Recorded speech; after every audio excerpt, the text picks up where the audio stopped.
The next feature I want to show you is ghost copies. This basically allows you to duplicate any part in your arrangement, and then any changes that you make in either of the copies is going to be mirrored automatically on the other one. So for example,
Greetings, everybody. Am I Hello, coming? Andrew. Hello, how you going? I'm good.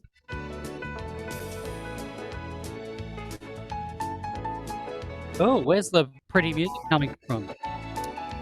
Oh, from my phone. I'm driving Rather than home All for right. Christmas. You're listening to Radio 1 FM. It's a bit like that. Remember, if you're out on the road, keep left. Good one. Please observe the no screaming signs. Yeah. You had a haircut, Peter number 2. I did. It all fell off your head and ended up under your chin. And it's not growing back on the head, unfortunately, Andrew. Oh, isn't it? Oh, I'd be happy if it was. All right. Yeah, look, I'm in the same boat. Well, You know, I thought 2 could play at this game, so I shaved it off. beautiful. Yep. Solidarity, boys. Well, Solidarity. Yeah. I haven't been able to gather the courage to actually shave it, but I think it's coming because, it's receding quite healthily. Yeah, mine's the number 1. Right. And as a matter of fact, I think my hair has actually fallen from the top of my head to the top of my ears. They're so bloody furry these days. Can't believe it. I think that's just getting old. That's the eyebrows. Oh, right. So we've got Zachary down the bottom there with local time in Warwick. It is 7 o'clock.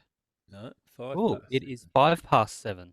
That's very clever. I like that, Zach. Thumbs up for you, buddy.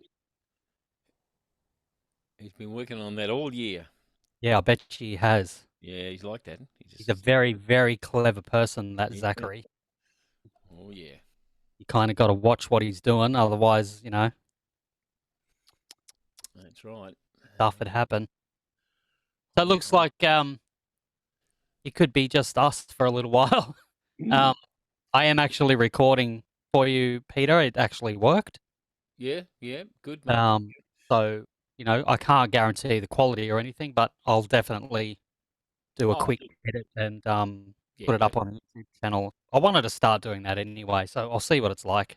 Yeah. Oh well, you got to start somewhere, I suppose, when you're going to do that stuff. I mean, I got as you know, I got a request from one of our people in California who would normally drop in, but it's 2 a.m. in the morning, and he said I'd love to, but I got a 4 a.m. start. So I said no, that's probably a little bit much to ask. So he said, could we record it? So that's why I reached out to you. I got a sort of hi and Merry Christmas to everyone from Al Buchan. Al's working tonight, otherwise he'd been on, but he'll watch this and at least I've done my bit and said sent the message on. Nice. Yes. So no, he's busy at the moment. He's got a new duo and they're doing work around the place, which is good. So, and he's recording an album at the moment. It's good. Yeah, he's got a new guy's arrived in town who's very, very tech savvy, and he's got a nice little setup. So he's Al had a heap of songs ready, and they sort of got together and said, "Well, look, we should record this stuff because it's I think it'll be worthwhile." So they're working on that. So that's good. Yeah, he's busy. So there you go. There you go. Nice work. What have you been up to, Peter? I myself have been. What have I been doing? Install again. We've thrust into the install thing. Yep. Interesting one, actually. One of the ones I'm doing. I've got a gentleman who a couple of years ago, as far as I can tell, had a horrible car accident or something related to that, and he had some bad spinal injuries, and he lost his right leg. In the process, it got very badly damaged and what have you. Now he has a prosthesis on the right one, and it's worth a fortune. But oh my goodness, what he can do with it is astounding. It's controlled by an app on his phone, Right. so he can put it into various modes. So when he's like when he's walking upstairs, for instance, it's a different mechanism to if you're just walking along, or if he has to stand for a while in the one spot, he can lock the knee straight so he doesn't fall over and stuff like that. Amazing. But the most incredible part of it is he's learning to play drums. Wow. Yeah, which is quite astounding. he's getting taught by a local, very good drum teacher here, Grant Reekman, and he's going really well. Anyway, I got a call to go out to his studio because he wants to start recording his drums and hearing how he plays. Because he said I play it, but he said I'm not too sure. I can't listen to it back to know that whether I'm on the money or out of time too much or what when I'm at home. So I've been helping him set up a mixer, a little 16-channel mixer he's got, and we've been miking up his kit and getting it all going into his big home theatre system. So so I hope he's having a really nice time. So that's been a good one. Wow. Yeah. So you never know. And besides getting haircuts and things, Peter, number 2, what's going on with you? Not a lot. Been doing some work at Wellers Hill Bowls Club, mixing. Oh, yeah. And good. Pacific Hotel at Bribey Island. That's pretty much it, really. Just getting a duo together. So I've got another guy that plays guitar and can sing. And we've had about 3 rehearsals, and it's sort of going okay. Currently, I'm using backing tracks, and I'm not convinced. Do I use backing tracks, or do we ditch that idea and go full on? So I'm not totally sure what we're going to do. Right. I thought, well, we use backing tracks, we'll learn the material, and then make a decision later down the track. Yeah, at least you can kind of get working. So that's it. Yeah, indeed. Nice. Yeah, so it's one of those things. I'm just not sure. Have you ever thought about using Studio One in perform mode, or? Yeah, I've got an issue with it. To be honest, it's just getting the levels right. Well, that comes with all backing tracks anyway, I think. Well, yeah. What I find is if you've done like 10 backing tracks, for example, they're never going to be the same, like level wise. So you can get it sort of how you think it's okay, but you never really know until you actually get out there and turn it up reasonable volumes. And you go, oh, yeah, I can hear the difference, right? Yeah. Now, what I've got's a bit old school. It's a Yamaha CDR something or other. So it's actually a hard disk recorder. Oh, yeah. So I record onto that WAV files. I can then play back from there, and I can adjust the volumes as I go on the fly. Right, that's a good idea. So I'm thinking, I'm thinking once I do that, then the option is really, as you say, Studio One. But there again, maybe I just use a tablet. Just put it all back on a tablet as MP3 and play it back on a tablet. So I really like easy, small. Yeah, I really like the fact with Studio One, though, it's all in one package. You can put together your backing tracks, get them all going, then master them and put them into a show. And if you kind of do them at a particular level, you probably get most of them fairly close, in level wise to each other. Yeah. It's always a challenge. Yeah, I've seen a lot of guys with backing tracks, and yeah. But the big thing, thinking like I notice a lot of people with their backing tracks, they get them sounding great in their, studio at home, and they sound really good and fairly level. Yeah. What they need to do is bring their PA into the studio and mix through that. I do that a heap. Yeah. I have a client who I master his backing tracks for him, and I make sure that I run it all through the PA. And usually my rule is -3 dB. So you can give the PA guy a little bit of headroom for gaining. Yep. I do sort of similar. So I'll mix here in my little studio.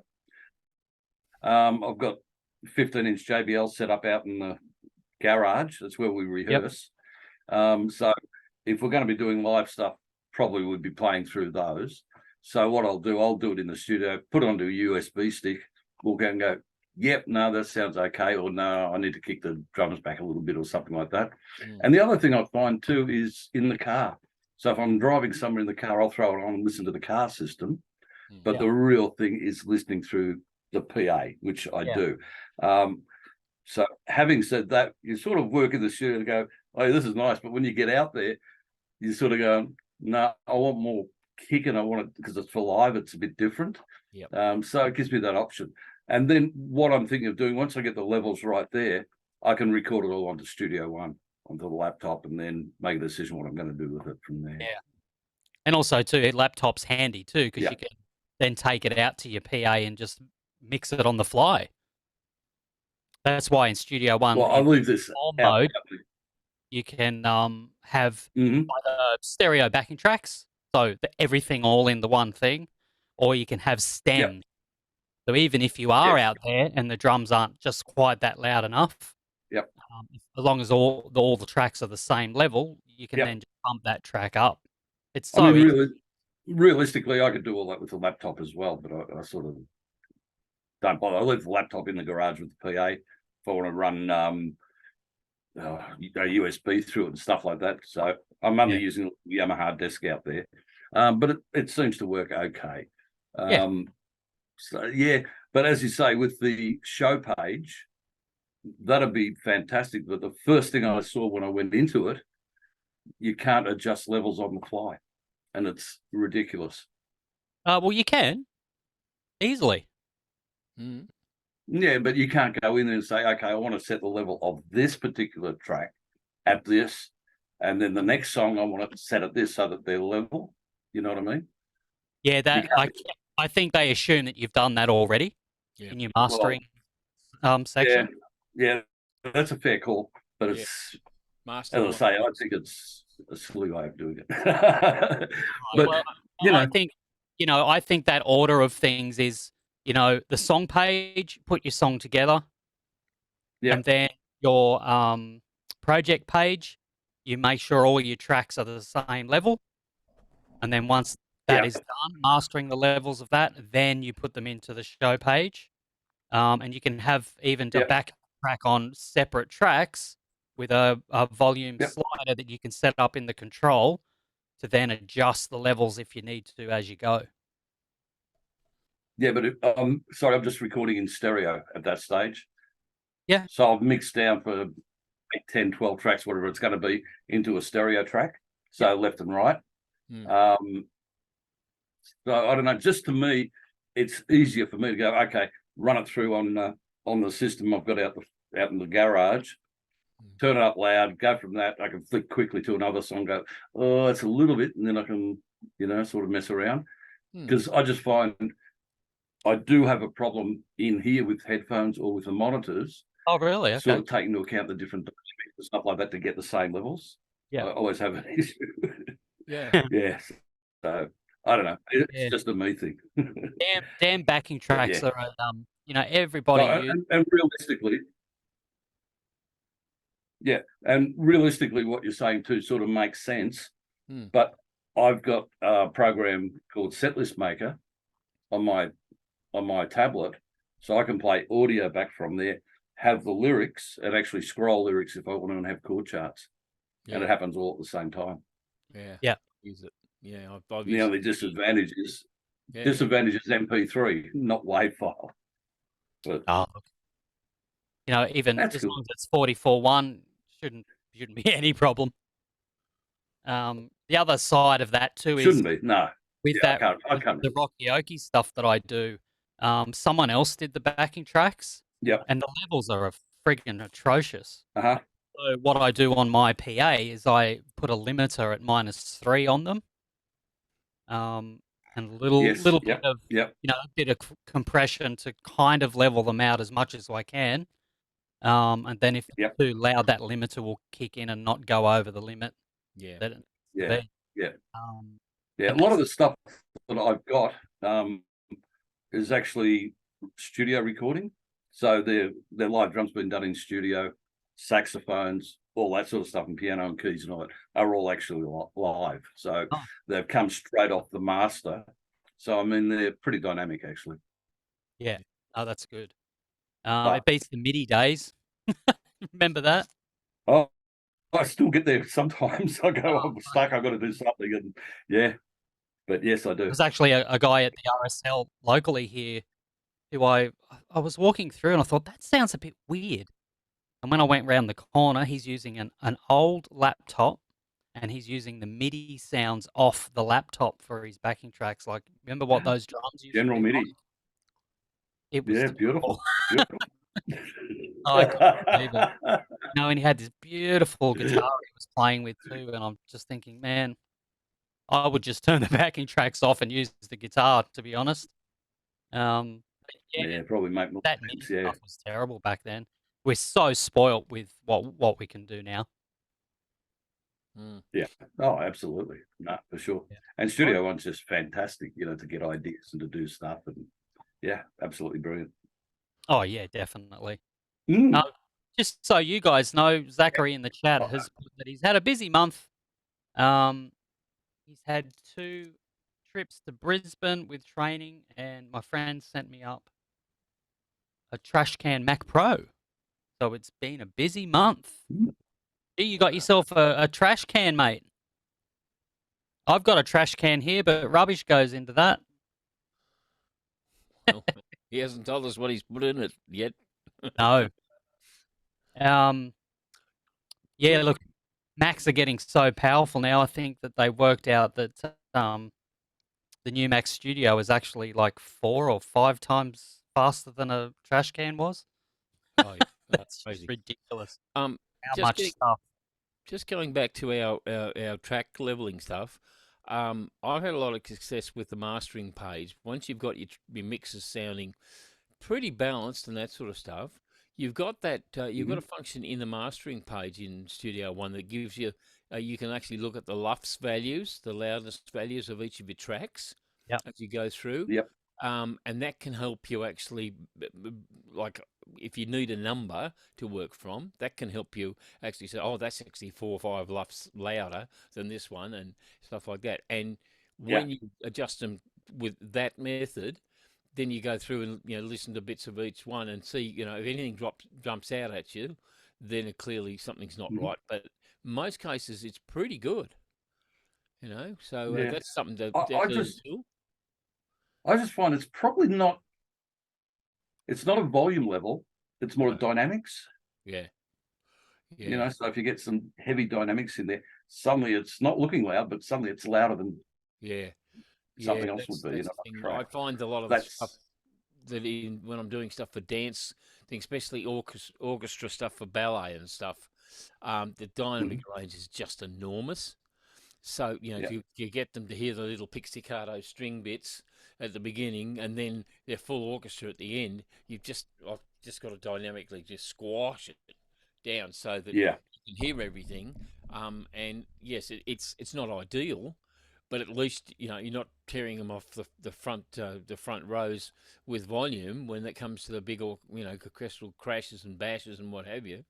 So sometimes it's that working that works a bit like when you mix for streams and stuff.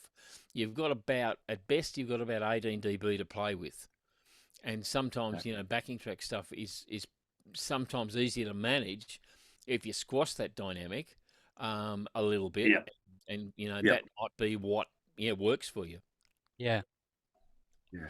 And I find another factor in it all too is the room that you're in. Of course. Yeah, of course. I know that from a drummer perspective because I can play a certain way on a drum kit in a big room, and I know I've got a little bit of leeway to hit a little, a bit harder than I normally would, just to sort of coach the sound out of the drums. And then there's other venues I go into, and you only just tap the snare drum and it goes in the room and blows everyone's head off.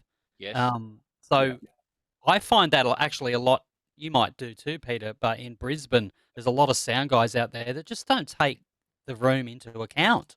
No, they're not in Brisbane. Oh, okay. No, I think it's worth you can't have one vocal level on an outdoor event and then use the same setting in an enclosed environment and think it's the same. No, it's totally different environment. Same with guitar amps. Outside are fine. Inside, you got to turn the mongrels down or get rid of them, one or the other, because they're down. Put them in the dunny and mic. Or the truck. Yep, I've done that before. Put a guitar amp in a van, mic'd it up, and then send that back through his foldback, and it's a great sound because you can really control the you can control the dynamics on stage. It was actually Ian Moss I got that idea from. Yeah. Oh, but I yeah, saw him, and I saw no guitar amp on stage. And after the show, I went back to meet him and said, "So what's the go with your guitar?" And he said, "Yeah, it's in the truck." yeah, no, it makes Okay. perfect 'Cause sense. I think he plays for Orange amps, and he said, Okay. "Yeah, the Yeah. Orange company doesn't like me because I don't have any amps on stage now." Yeah, right. Yeah. So Okay. now they just put a speaker box Yeah. on stage with Orange written on it, and it doesn't do anything. It's just a box. It's just to appease the Yeah. sponsor. Yeah. Yeah. Yeah. Look at and the other thing that I've done is I had a situation where I was doing a 6 or 7 piece band, and one of admittedly the rhythm player plays acoustic, but he plays electric a lot of the night, and he forgot his amp. He said, "What am I going to do?" I said, "Not a problem." He said, "Well, I'm going to have an amp." I said, "You don't need one." He said, "What do you mean?" I said, "Plug into this DI box, send it through Ampire, send it back to his wedge." Okay. Gave him a patch similar to, sort of a cabinet that he would normally use. EQ'd a bit of compression. He used his pedals to give him the volume boost he wanted and any chorus and stuff he wanted to run. And the band said, "That's the best he's ever sounded." Okay. So Yeah. Yeah. that's Yeah. amazing what you can do if you have to. Yeah. No, I was mixing a local band up here, Headroom, Colander RSL. Yeah. So Oh, everything's really? I've mic'd done up. those It's guys. Yeah. 5-piece, Mark and all that. Yep. Anyway, you sort of start. So you do, and it's a guitar thing. You sort of start off, and yeah, it's okay. You find halfway through a set, suddenly the guitar is loud and gets louder and gets louder, and it's all mic'd and everything. So somewhere along the line, towards the end of the evening, I've gone up to him and go, "Mate, you won't listen to me. You're just miles too fucking loud. Get rid of it. Turn it down. Whatever. It's not working, right?" Yeah. And you know what he said to me? Turn everybody else up. Oh man, yeah, I had a But yeah, band like that during the Tamworth Festival years ago.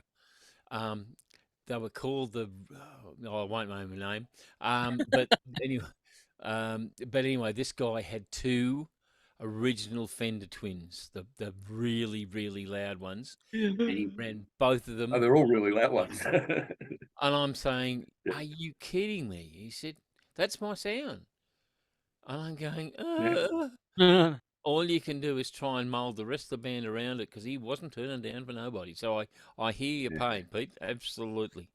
Yeah, Just or one of set those the things. amp up, 4 kilometers away, and you might be able to get some kind of mix out of it. I Oh, have Well, I been played. able to talk a lot of guitarists around about turning their amp on the side of the stage, yeah, I was across just the going to stage. say to you, cross. Yeah, yep, yeah, I do that quite often. I have my own amplifier if I'm playing. I have it in front of me, facing to me, Yeah, and yeah, have it mic it through the up, front. yep. and So I'm tell the just using it really guitarist to as a say, monitor. "Look, it's mic'd up. Let me take care of making sure you can be heard out front. Yeah. As long as you're comfortable and with your sound, etc., etc." And then you can argue with your bandmates about how loud you actually are, because now all of a sudden they can Yep. hear this amp thinking, "Wow, that's Plenty really of them. loud." Mm. Well, that's what I I'm think the hearing problem at is when the you say something like that to a guitarist, they think you're an absolute Yep. lunatic. They just go, Yep. True. I've had a That's guitarist the almost problem. punch me. Yeah. He was that serious, and a bass player as well, who has this big Ampeg amp and stuff, and he was only doing the Mhm. bloody. Do you know the Dolphins Club here in Redcliffe? Have you ever been down there? Oh, I know He was, what you mean, though. Yeah, I haven't been in there, but I know yeah, what it he is. was only doing that room. Okay. And I said, "Dude, you're not playing I don't know if you when can see this. That's my little baby. No. Oh, Yeah, that's nice. Yeah, yeah, is that Universal Audio?" So, yeah. yeah. UA. Yeah. So that's basically a Vox AC. What are they? Are? Yeah, beautiful. I see 30. Ruby. So apparently the Edge now that's what he's using live. So I thought if I'm just doing a little duo and don't want to cart stuff around, I use that. It's That's a fine. little lighter than an amp. And a little bit quieter and easier to Way handle. lighter than an amp. You know, the only thing I found, some of the pedals I use doesn't take kindly to some of the pedals. That's my disadvantage, but it's good. So like an amp, does it have an effects loop? No, Oh, no. It's it's basically a Vox AC30. They did two versions of it. So it's got one of the early ones, which didn't have a top boost. Then it's got the top boost circuit. So there's two different little amp, if you like, but it has what a Vox amp would have. So if a Vox amp had a reverb, it would have a reverb. Voxes didn't have a reverb, so it doesn't have that. So they're basically just modeled totally off that Vox amp, yeah. So basically, and they do a Fender, they do a blackface Fender 65.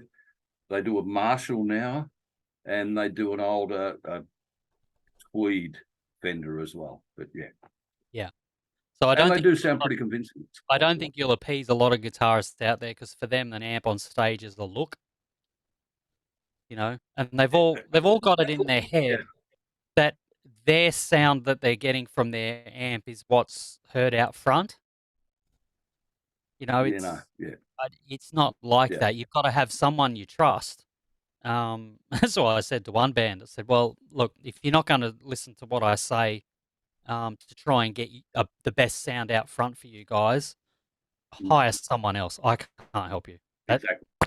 Yeah. That's it. No, that's right. So that's why I said that to the other band. I can't handle that bass being that loud if that's all people are going to hear and complain to me about. Turn the bass down. And you have to show the person on the mixer the bass is off. It's not even coming through the PA. It's off stage. Yep. We I've can't had that guitar muted it. Well, turn the bass player down. Yeah. Yeah, and also too, bass is a lot beefier and harder to handle because the waves are bigger and they set the room off more and more. Some of the kick, yeah.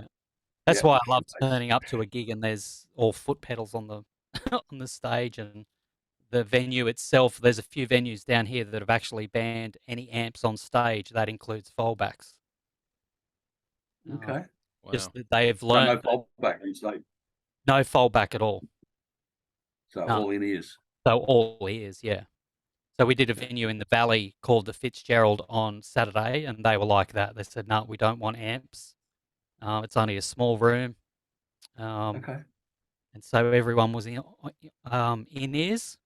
They did allow us to have one fallback for just in case, which was good because ears battery ran out and she didn't have any more, did she?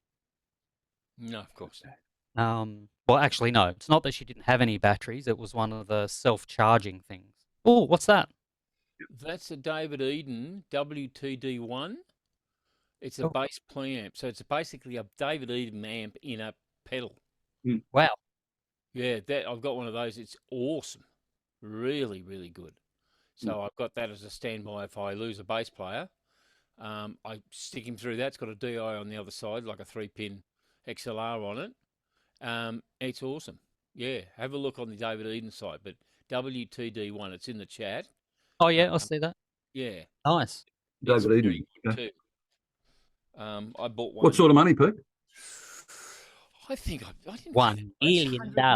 $189 last time I. That's not bad. Yeah, that's all right. So David Eden. David Eden, yeah, David Eden. Yeah, if you look on David Eden. WD1. Yeah, WTD1. Yeah. WTD1. TD1. Yeah, really nice, and it's got it's got plenty of control. You've even got some compression in there and stuff to tighten it down if you need to. Yeah, really good. Really good. Beautiful. Yeah. Zachary has put in the chat that something he's worried about running into the Waves plugins. They're installed, coming up in Wave Central, but they don't show up in Studio One. Zach, that depends on what version you installed. Yes.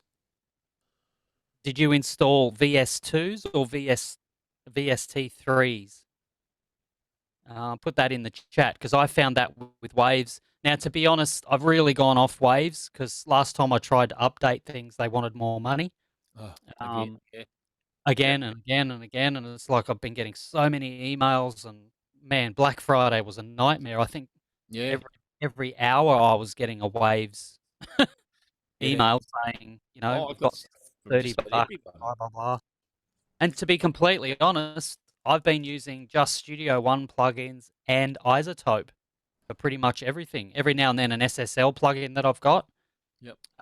Yep. But other than that, you know, Waves I've just gone off. But if you can have a look, Zach, if you've installed VST3s, a word of warning, don't install and use audio units, even though that's a Mac thing. I've always had problem with AU plugins. I've always used VST3s now. And that also depends, bloody Waves, it also depends on which plugin it is.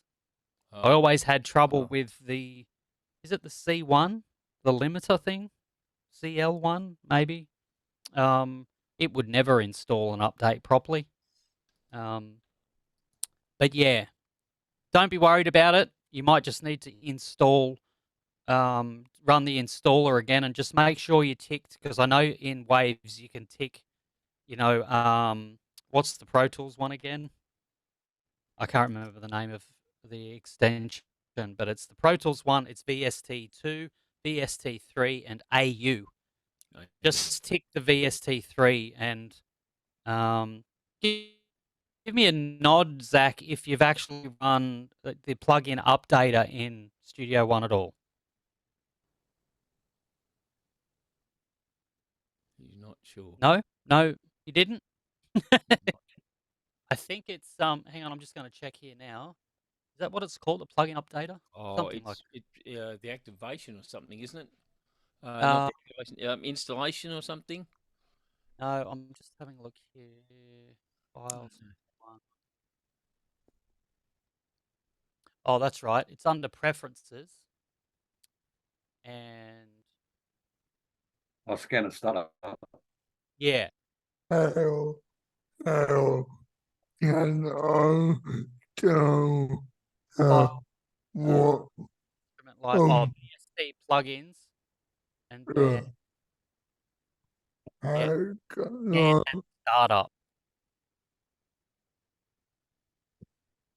Yep. Yeah, righto. Yeah, so put it in the chat, Zach, if you have actually done like a new scan for the plugins, and give that a go. Yeah. how can I tell what they are Yeah, check out what they are. How can I tell what they are? How can you tell what they are? All right, so what I'll do is I'll bring Studio One up in a second once I remember which is which here. No, in Wave Central. Oh, Wave Central.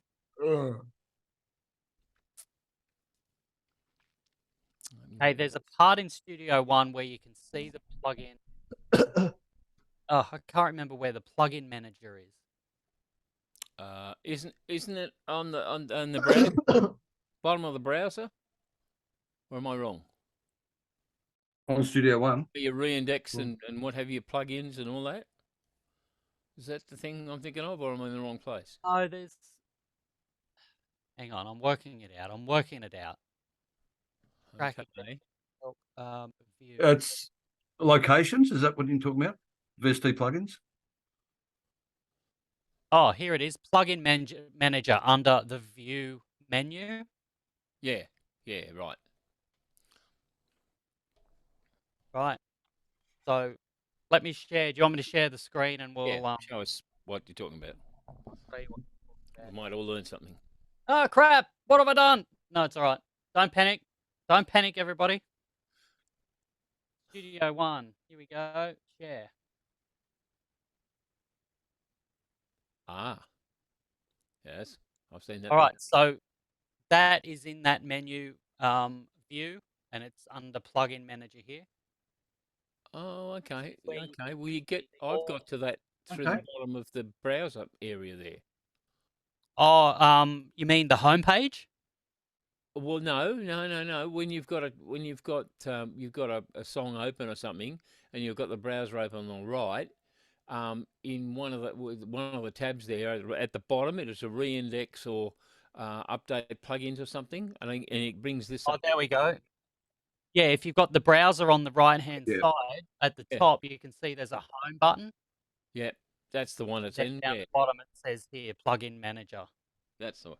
Yeah, So so you can get it in both places. Okay. yeah, that's And I've as never you done can see that on the one. left, Yep. it will show you what is going on with stuff here. Yep. So waves, plugins here. So if we actually go by name, vendor, all the way Okay. down the bottom, wave. So you can see here Yeah. that I haven't updated anything since last year because I haven't been using stuff. And statistics. They can also give you some really cool things of, when you last used them. Yeah. There's a lot of information there. So let's choose, where is it? Oh, let's say the H reverb stuff. Look, it hasn't even registered that I've used it in ages. Yeah. 10 months ago, I used the HEQ. So I have spent money on waves, but, the CLA vocal plugin I use quite a lot. But look, 12 months ago. Yeah. Wow. The CLA. Yeah. And then if you go Okay. also to, you've got a block list down the bottom. You can also check there, Zach. And also to make sure you've got your format for plugin type. Yep, we'll be careful. So make sure you've got VST3 plugins activated. And as you can see, this fourth option here, I've disabled the audio units because they were giving me, it was only waves, by the way, was giving me all the trouble of them not showing up and a few other things. So I made sure that I disabled that, but everything else is disabled other than that. So you can check there. So CLA, that's Chris Lord guy, yeah? LG or whatever his name's. Yeah, that's him. Yeah. It's Yeah, actually a mixed really down. cool plugin because it does all the vocal stuff that you need all in one place. And Yeah, I I've got that. quite a bit. I got the bass one as well, and then there's a mixed down one. Don't use them much, no. Okay. Yeah. As I said, I use all the RX stuff by Isotope, like Ozone and things like that. Yeah. And also to these SSL ones here as well.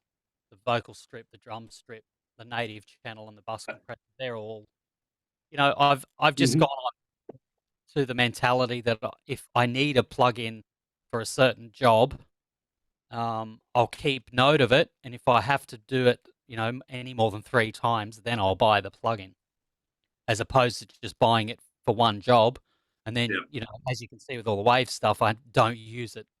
Even the Sheps plugin, I use that so much, and I don't miss it at all now. There's lots of stuff. Now that I know how to work SSL stuff, it works really, really well. Yeah. Yes. So Zach, Yeah, just go in and try that, and make sure that you haven't got a block list down the bottom here as well. Nothing. I got nothing in the big manager. I have nothing. You've got nothing in there. No, Oh. Oh, that's a problem. I got I got no way at all. Mm. Yeah. Oh, we've got someone coming in here. So also down the bottom here, Zach, you've got, update plugin list. Yeah. you should give that a hit too and see if anything's going to come up for you. Okay? So you let me know how you go as well. Give me a text later on and let's see if we can get it working for you. Okay?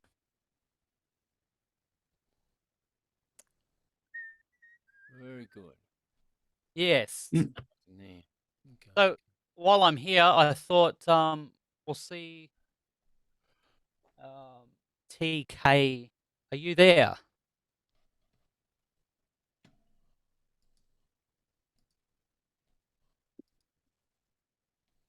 Possibly.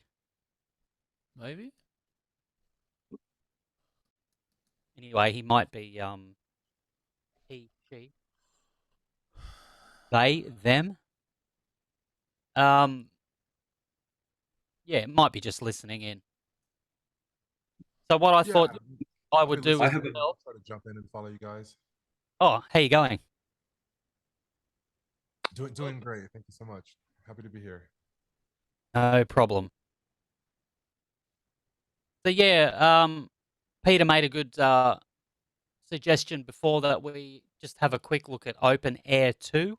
I don't know whether you guys have updated your Open Air plugin yet. I was using the Isotope reverb plugin quite a lot, and it might be one that's not used for a while too, because I've been using this one a fair bit, and it's great to be able to do all the work basically in in the one plugin here.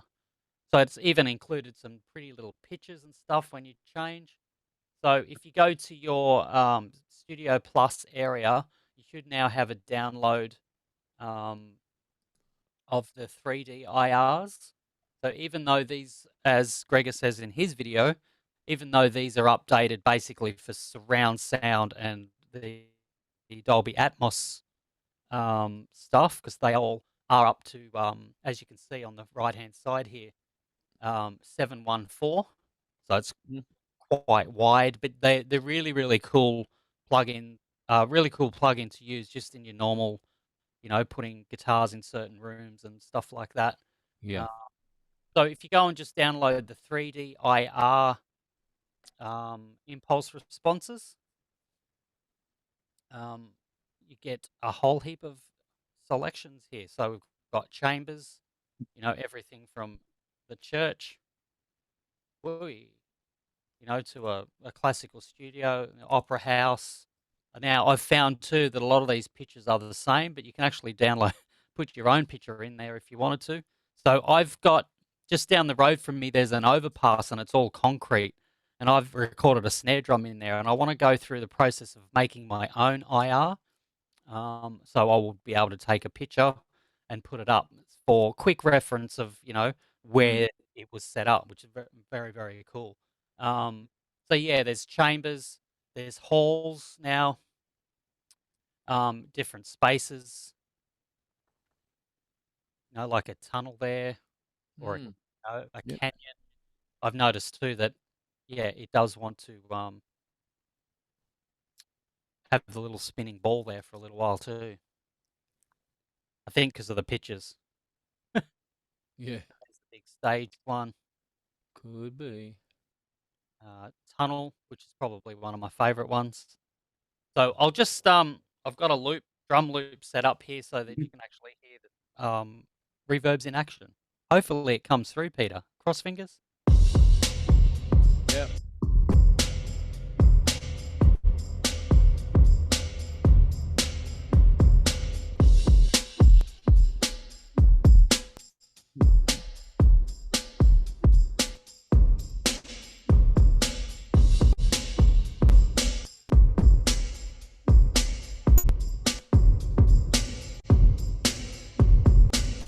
That's a nice one. Yeah.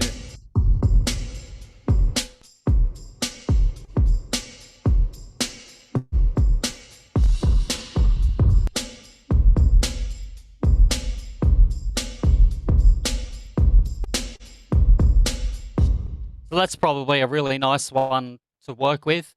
But for instance, my monitors here, I've got a set of old Tascams, and they don't handle bottom end very well. and you can hear in this plugin that the bottom is quite, Mm. quite deep and what would you say, meaty. Big. So what we can do is we can go into the EQ version of the open air plugin, and we can see what's going on. And obviously, I can hear it, but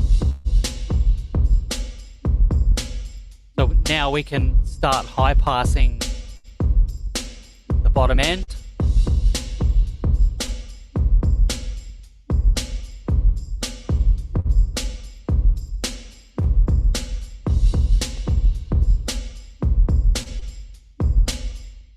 All right, why is that not working? Is the EQ not switched in or something? EQ 2. I can't. It usually just does it. Yeah. What have I done? I don't know. What? Open is there. Oh, didn't mean to do that. No. And bloody Zoom is always in the way. I'm trying to move the Zoom window out of the way. Yeah.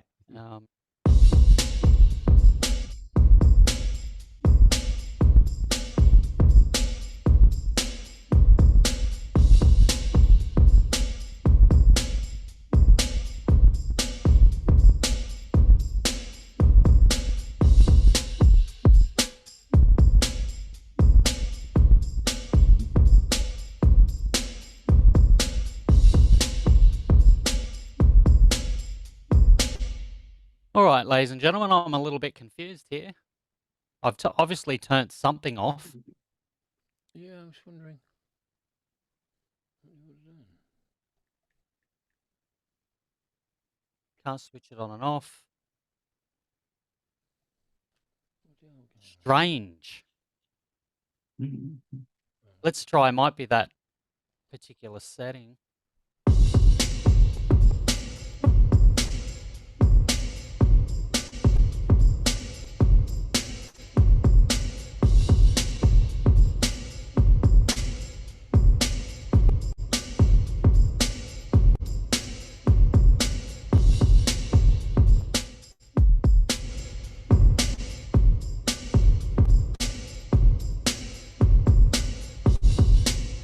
There we go. It is actually working because what we're hearing is the drums are being sent to open air, so it's not on the track. And so what we would need to do is solo just that, Oh, just the reverb. just the reverb, so you can actually Yeah, the hear it EQ properly. change. Yeah. And Yeah. also too, going into Zoom, it's kind of doing something weird with it as well, where the reactions on the other side aren't coming through as well. So yeah, if you hold shift down, you should be able to solo that now.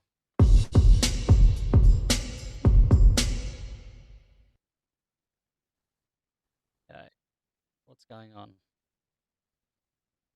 Oh, did it start? Oh, it's all falling apart! Oh dear. Joys of going live, isn't it? Yeah, exactly right. Uh, Oh, I know, because I've unplugged that one.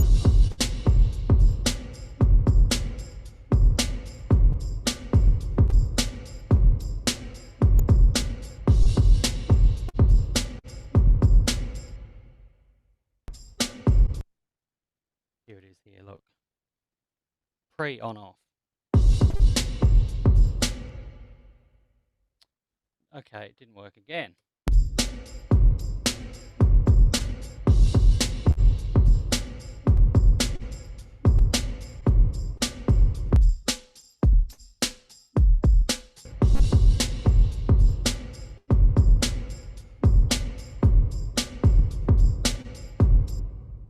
All right.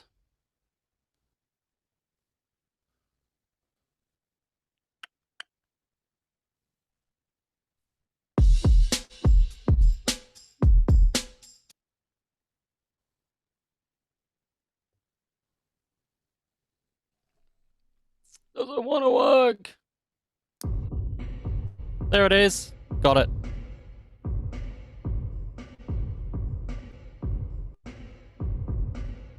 All right, so now we're only just hearing the reverb.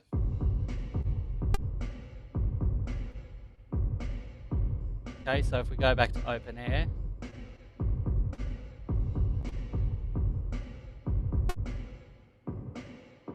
Yeah, there you go. Uh-huh. Beautiful.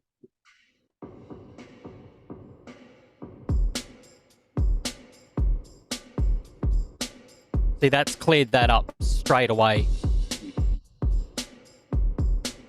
Let's just go through a couple more here.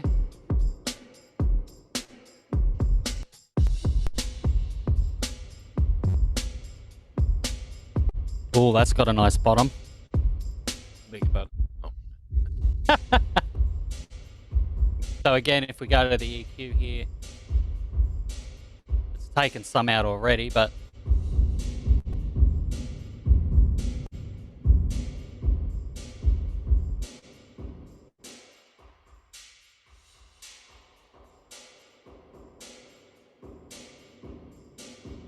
that'll probably be nice.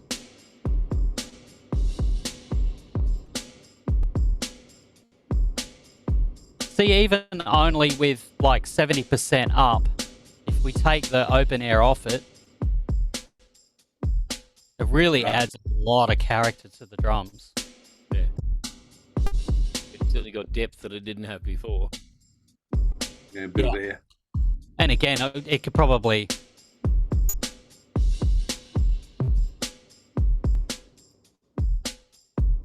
Yeah.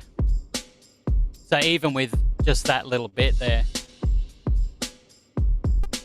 Romantic Church.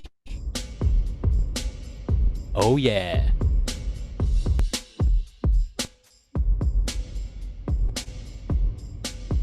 Oh, the 80 hertz in that. Oh my goodness. Goes on forever. Oh my lord. Right, let me stop this thing. Sounds like our entertainment centre with nothing in it. Oh yeah. Shut up, drummer. Right. Oh, 80 hertz goes through like a freight train. Oh, doesn't it ever? So Oh, as you can see, you've got your little picture mode here. You've actually got the IR mode there too, impulse response, so you can change all those settings. So, you know, they do give you quite a number of presets to get started, but, you know, you can hone your own sound in with that, not a problem. And as I've been showing, the EQ section there, all in one plugin, as opposed to having to grab an EQ Pro 2 or something underneath to sort of tame it. It's all done in one plugin now. And it sounds, you know, it sounds really nice. yeah, yeah. I've always been a fan of open air. This new update is not bad at all. Yeah. It is a little taxing on older systems and older computers. Yeah. But other than that, it's pretty cool plugin. So yeah, you just got those 3 different sections there. And then down the bottom, you've got how much signal is coming in, Mm-hmm. size, and then how much is going out. So you've got, you know, your right and left here, and gain, and obviously your mix knob, where some of them, as you saw the presets, the mix is actually locked, but you can definitely unlock it and then just pull it right back if you need to. I want to try this on vocals. I haven't. That's the only thing I haven't tried it on yet. But definitely works great for things like snare drums, and even just sound design stuff. You know, if you want something that sounds like I think Origin, like Black Forest. Ooh, Oh, like cake. you know. And I always say personas think of things ahead.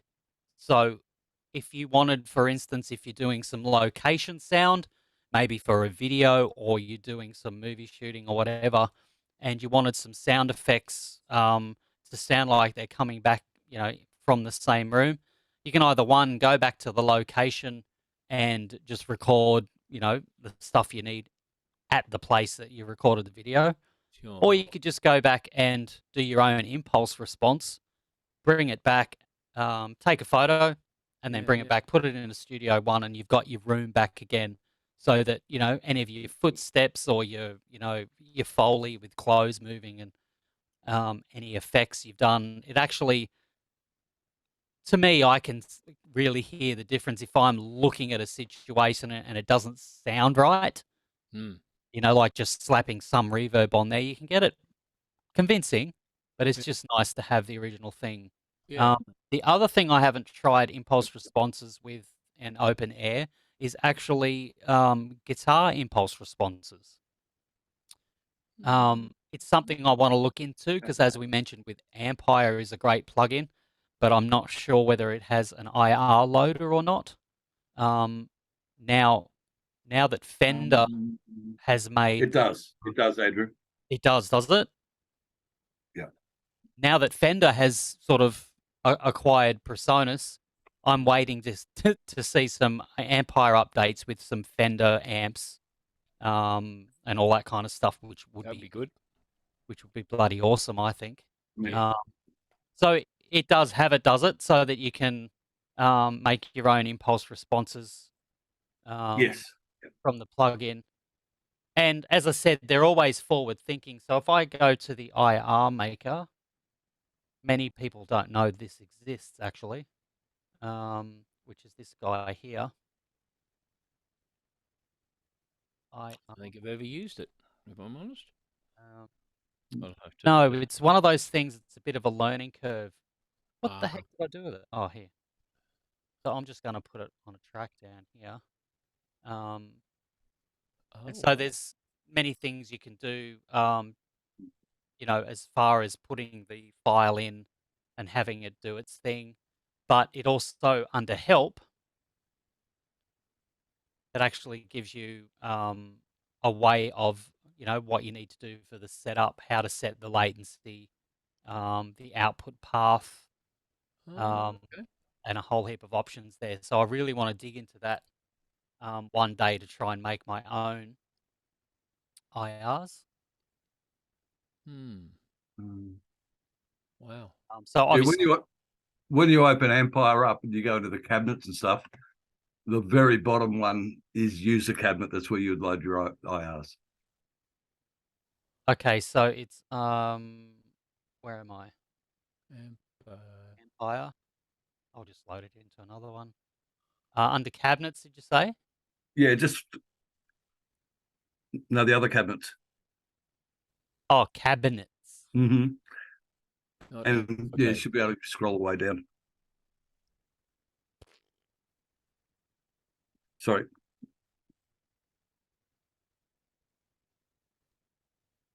Oh, mic A, mic B. Oh. Am I in the right place? Oh, here we go. Yeah. Yeah, I loaded up some Celestion IRs into there. They were okay. Oh, nice. I can't see it. No. Keep going down. It's at the very bottom left. Scroll all the way down. Oh, user cabinet. Use the cabinet. Yep. Oops.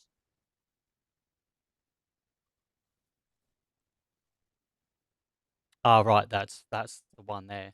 Mhm. Aha. So then you can go to wherever your IRs are saved and in they go. Excellent. Yep. Well, there you go. I learned something tonight. I've always wanted to look, but I could never, I've never had the situation where I've needed to. Oh, so the user. Thanks, guys. We all learn things as we go here. Yeah. We've also got someone else coming in here. Hello. An hour to go. So yeah, the open air plugin is pretty powerful. I don't know about anyone else, but I think the plugins in Studio One, are extremely usable. Unless you want certain plugins, like I use Ozone 10 a lot, just to do quick level masters, and out they go. I produce a podcast every Monday, and Ozone is a godsend because I can just do that. We've only got 3 hours to record it, edit, and put the podcast up. And so, the easier I can make that process, the better. So Ozone 10 is an awesome plugin. All right. So what's the Yeah. podcast about, Andrew? Sorry? What's the podcast about? It's I don't know whether you guys know. Actually, Zach would know. He's an NDIS participant. Okay. Yes. And he does a podcast called Jimmy's Podcast, and Yeah. he started off doing Irish music. Right. So what he does is uses the Spotify platform called Anchor. Well, it's actually changed to just podcasts now. And basically, you can use the music, any music on Spotify, and just maybe say, "Oh, look, coming up is the song from blah blah blah, and this is the artist who wrote it," and then you play the song. So it's a little bit radio show kind of thing. Right. But he's actually up to, this is his 3rd year in doing that. He does around 35 to 40 episodes a year. Yep. And it's a bit of fun, actually. Yeah. Cool. Yeah.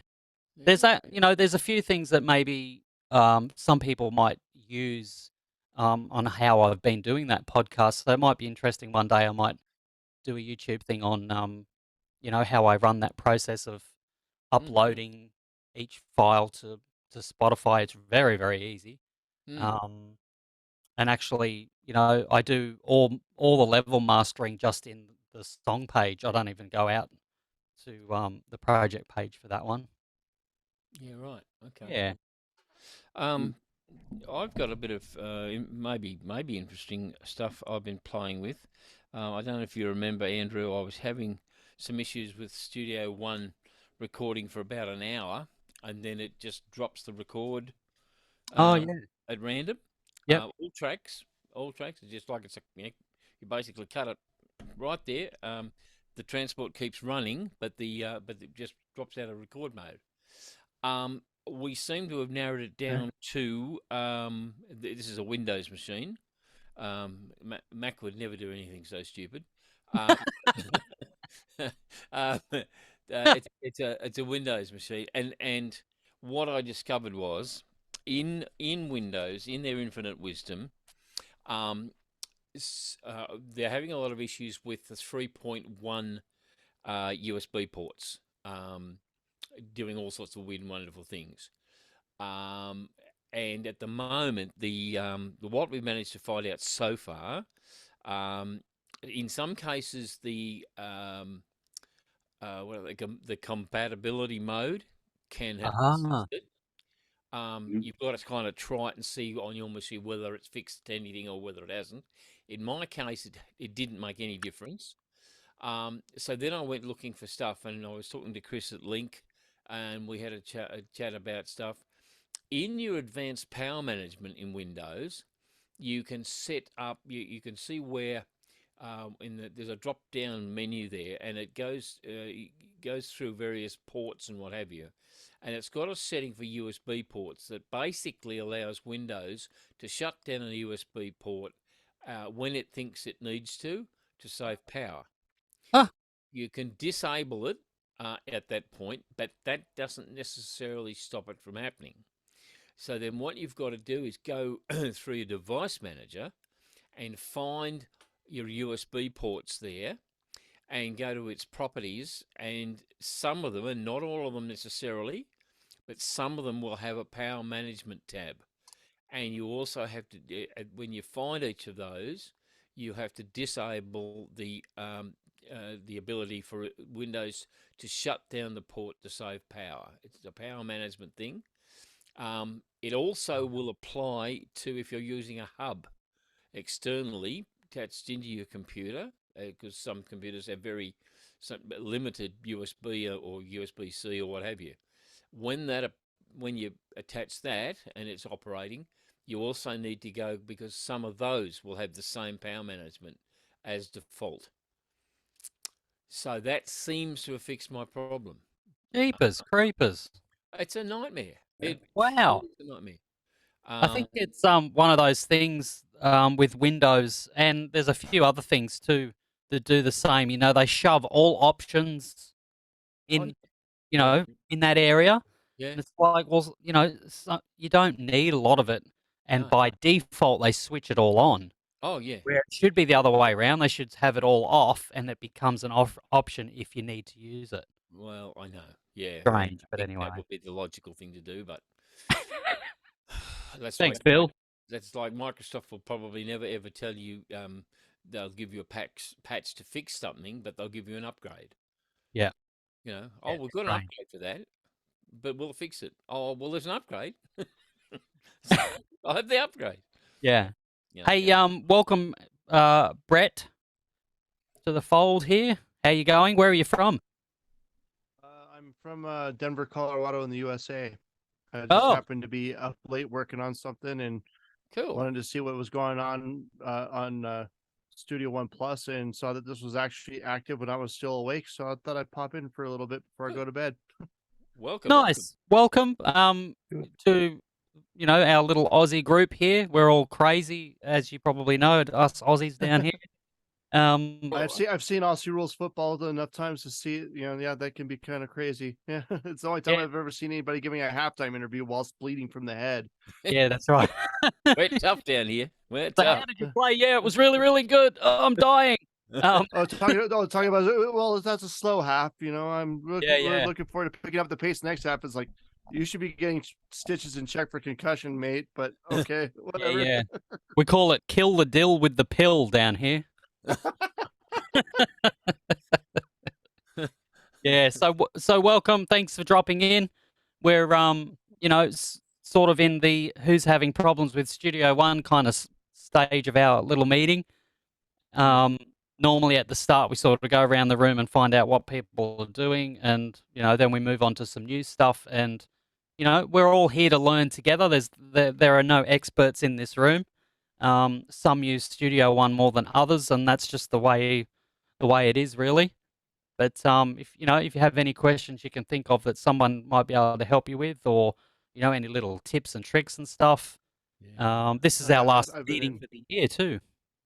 Oh yeah, well, I've been into quite a few of the U.S. ones and a couple of the U.K. ones, but yeah, I just happened to see this is the first time I've actually been able to see one that's in the Southern Hemisphere. So Nice. I also noticed your Rush poster back there, and I just saw Geddy Lee in Denver doing a spoken word thing for his book. Oh, So I'd love to see that. that was awesome. Yeah, I was got to actually hear from you. out shopping today, and I wanted to get a Blue Jays jersey. That's the baseball team that Geddy Lee from Rush is. I think he owns it now or something, or is involved heavily or something. Yeah. But yeah, thanks. It's Neil was one of my favorite drummers. Geddy, one of my favorite bass players, and Alex, of course, guitarist. Yep. All Greatest round band funny of all time man. in space. Yeah, so good. Mm. Anyway, enough about Rush. Mhm. Even though I can never get enough. So I'm just checking the chat here too. By the way, if people are in the chat and things. Any word on when we are doing another mixing comp?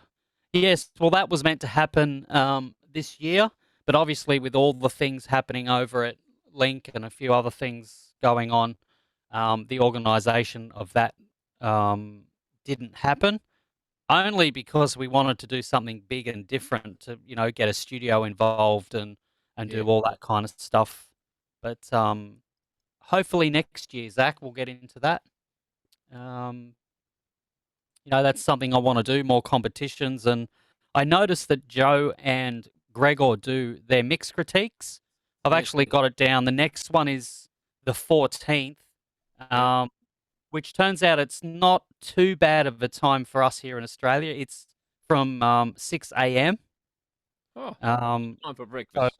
I'm probably going to catch that one. But I thought maybe, we'll do one of our own, because we also have our Studio One Users Group YouTube channel as well, and I want to really start diving into that next year to do some live streams, live mixing tutorials and things like that, just for our group. I think I noticed, Peter, we've got nearly 200 in that Facebook group now. Very close. Yes. Very So close. it's growing a little bit. And Brett, you're always welcome to join up there. I know it's pretty primarily Australian only. I noticed someone put a Studio Live desk up there the other day that I approved without reading, and then I read they were from Denver or somewhere, I can't remember. So I had to sort of write to him and say, I apologise if it's Australian residents only.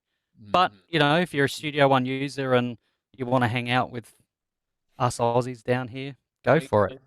Yeah. So the YouTube channel, you know, is something I want to start growing a little bit, do our own mix critiques. Yeah. I'd love to do a live session. So whether it's me out on location doing live sound and stuff like that that involves Studio One, Yeah. like backing tracks we were talking about before, to things like here in the studio, me tracking some drums or getting some vocals done, producing a song even. That'd be really, really fun to do. And maybe start a collaboration with, you know, we've got many guitarists and stuff in here. We've got keys, drums. I don't think we've got many bass players, do we? No, but you know. Yeah. Who needs them? That's what the piano player's left hand is for, right? Well, exactly right. You know, that's right. Well, or we could hire Getty. I'm sure that would happen. You know, I play a little bit of bass, but probably not great. But I'd really like to start doing a lot of that sort of stuff. Has anyone got any suggestions about, you know, whether we keep going on Studio One? If there's anything people want to know, did anyone fall into the Black Friday trap? Sounds Well, I like grabbed a Zach might couple have of with free Waves. things. Yeah. Zach bought. I grabbed some contact stuff and things that were free, but I didn't like pay for anything or do any of the big. I didn't do the Waves one this year. No, but this year I was like, yeah. Yeah, we were there's no talking point. about Waves before. They bombarded my email like you would not believe. I'm sure it was every hour I was getting them. Wow. Sometimes the same email, other times different things. The big thing I was crossing my fingers for this year was I wanted to upgrade to Superior Drummer 3 because I absolutely love that Superior Drummer 2. But Superior Drummer 3 has a lot of the electronic kit stuff that I wanted and didn't even go on sale. So I was very disappointed with that. Rats. I think they were offering one expansion pack free if you bought the full upgrade, but that it didn't include any upgrades, which I just, you know, I thought was quite weird. But I wonder how pricey it would be to go from Easy Drummer 3 to Superior Drummer 3. For me, it turned out to be 300 and something euro, but that works out to be about 700 Australian dollars, and I just can't justify upgrading for that amount. Maybe 500 or 400, I'd be a little bit interested, but not 700. That's just ridiculous. Plus, I'm not even sure how many different cymbal articulations you get, which is kind of weird. You only get like choked or like beyond the right cymbal. The right cymbal is the only one that can hit the bell on. It's like, well, you can hit the bell on like hi hats and other ones and like crashes and splashes, and it has a whole different timbre, or even can hit the edge of the cymbal with the stick. And I've yet to find any like MIDI drum like packages that even do that. So it's like until I find something that actually does that, I mean, I'll stick with Easy Drummer or even throw in something from Presonus until somebody actually wisens up and says, like, dude, you don't just have different articulation on the drum, you can do it on the cymbals too. On a cymbal as well. You know, I even do tricks like running it. Buddy Rich would play on the hardware. Yeah. But you know, I could not justify if I could get just, you know, a little bit of the sounds in maybe Easy Drummer 3 that, you know, is a bit better than what it is. I'd probably be quite happy with just doing that.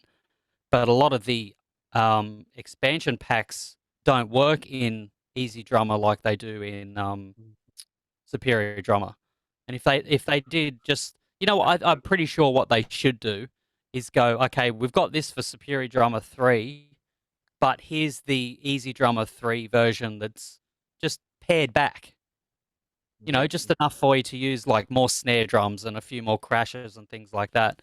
And look, I'm a drummer. I've got acoustic kits here. I've got cymbals, you name it, and I can get away with stuff. But man, is it easy when you're writing a song and you're in that sort of creative process for me to just jump on the electric kit and put something down that sounds decent, Hmm. and then worry about, you know, putting some other tracks on and stuff on later. I think that's the best idea. Yeah. So just checking again. Just What does Zach put? Not this year, no, mate. I think this year is running out quite quickly for a mixing competition. yeah, we might have to I've do it got next year. a little while to go. I don't know about you, Peter, but I've got a ton of live stuff coming up. I did, I think, what was it, 2, 4, 5 gigs over 3 days last week. Yeah, you were busy. I thought I saw you yeah somewhere, and you were racing around like a madman. Like a chook with its head cut off. Yeah, that's right. Yeah. I was gonna if anyone's interested, I was gonna just talk a little bit about I got a backstage tour to Paul McCartney's show. Oh, yeah, you need to fill us in. Yeah. Well, it's very cool. I through one of the industry organisations that I'm part of, they randomly sent an email out saying anyone interested. There's a backstage tour going to Paul McCartney while he's in Sydney because he's there for 2 nights. So the first day was all obviously set up for the first show, and then they had a pretty easy second day because they were already there. So anyway, met a heap of interesting young people and stuff that were keen to find out. Interesting. On the on the audio side, it was an Avid venue console. Paul Boothroyd is the guy that's currently mixing McCartney. And just on the blurb that he gave us, he didn't give us everything, but he said plugins included something called Smack, something called Revibe 2, and Revibe on drums, and I think called Mod Delay 3. Now, I'm not sure whether they're waves or something else. I don't know, and I don't know those plugins. But anyway, that was his main ones of choice. And he used a thing called the Sonox Oxford EQ and the Avid Pro compressor, apparently, on front of house. All Clare brothers, something like 42 line array cabinets, 12, 6 flown subs plus 12 ground subs aside. It was enormous. Very, very good. Interesting things that I saw. They were using remote control follow spots. So the follow spots were up in the grid at various places around, out the front. And they were completely controlled by a thing that you actually sit on. It looks like a little bit like a bike with a screen on it. There's a camera at the bottom of the spot, so you can see where you're pointing it. And obviously, when you got the light on, you can see where the light is, and you can set up presets and stuff. Sounds a bit Star Wars-ish. Oh, mate, it was unbelievable, and there was about 8 of them, I think, 8 or 12 of them. But it was nice for the operators because they didn't have to sit out in the sun or the rain or whatever it might have been to do that job, which was kind of good for them. Huge amount of lighting. Oh my goodness. 60 DMX universes. Now that's 512 channels a universe. Wow. That's 30,722 channels of lighting control. Holy moly. Yeah, 3 big full-size Grand MAs to control it all. Just incredible. I was talking to their lighting guy, and he's been with him for 14 years, and he said, I asked him, he said, what's the biggest problem you guys have in the lighting system? He said, nodes.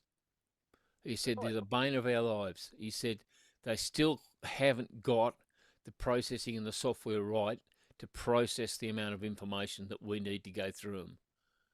And I said, wow. So the whole show could come to a grinding halt at any point because a node drops out. So there you go. Imagine that. Admittedly, they've got multiple nodes and multiple streams. They're not, it would. It's unlikely that the show would stop because a node or two went out, but they might lose parts of the show. Amazing, and he's in the big Live and Let Die number. There's pyro and stuff everywhere, and lighting cues and everything run with it. And then Paul, sort of by the end of that song, because he's on piano, he comes off and he's holding his ears for the last big bang at the end, and so he's going right, and it's bang, and it's huge. Anyway, then everything, all the smoke clears, and he said, yeah, well, thank you very much. He said, I should let you know, he said, that our pyro engineer, his name is Shaky. So it was very, very good. Great show. He was in good form. 39 songs in the show. So he was there for about 3 hours. Yeah, that's incredible. Yeah, no, very, very good. I think I'd be I'm guessing extremely it's not happy using it being here. 70 and being able to play for 3 hours. Well, he's 81. Yeah, that's Yeah. Insane, isn't it? Sorry, Brett, you said something? So I'm guessing he's not using in-ear monitors. No, mean, he's an analog guy. Yeah, Okay. big heritage, Midas Heritage side of stage.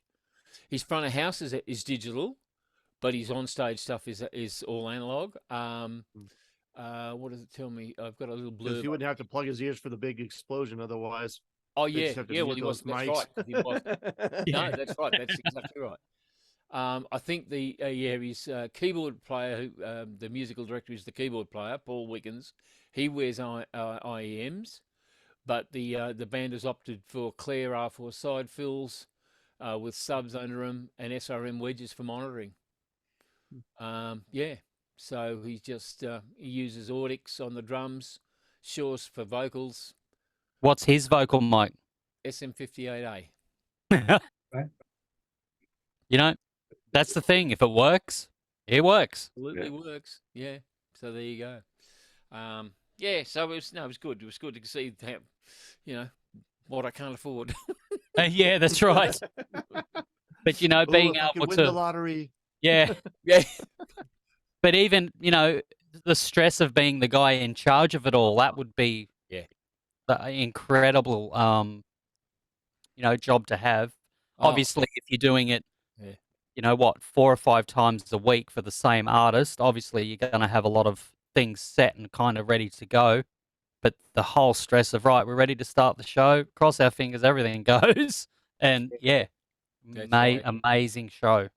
Oh, look, absolutely. And this they bring a certain amount of the lighting with them, but they then pick up a lot of fixtures locally in each country. He's in South America at the moment, I think, doing Brazil and those sort of venues, and I'm not sure where he's off to after that. But no, look, a really good show.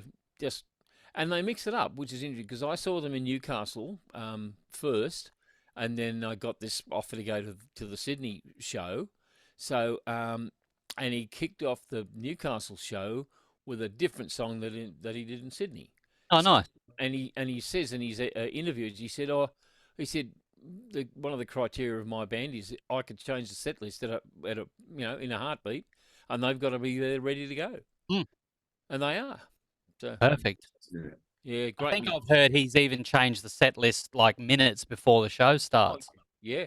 I think we'll open with this one this time. Day's Night, or we might do Can't Buy Me Love instead, or absolutely.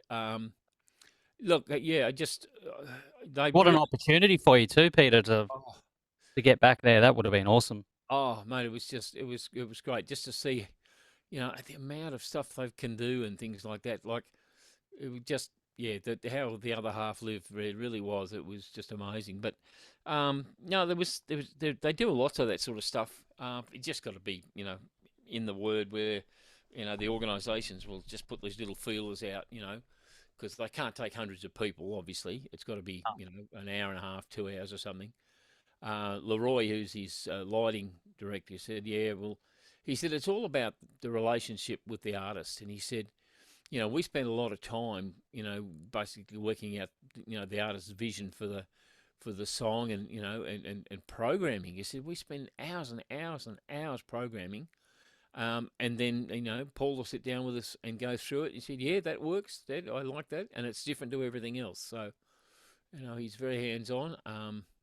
And apparently he puts his whole crew 3 days before a show. He puts his whole crew onto on the vegan diet, so they're all eating the same stuff. Yeah, Oh, that makes it easy then, doesn't it? and they're they're used to it. And they said, yeah, actually, this food's really good. They Yeah. they've got no complaints. It's just but that's one of his stipulations. If you're going to work for me, you eat what I eat.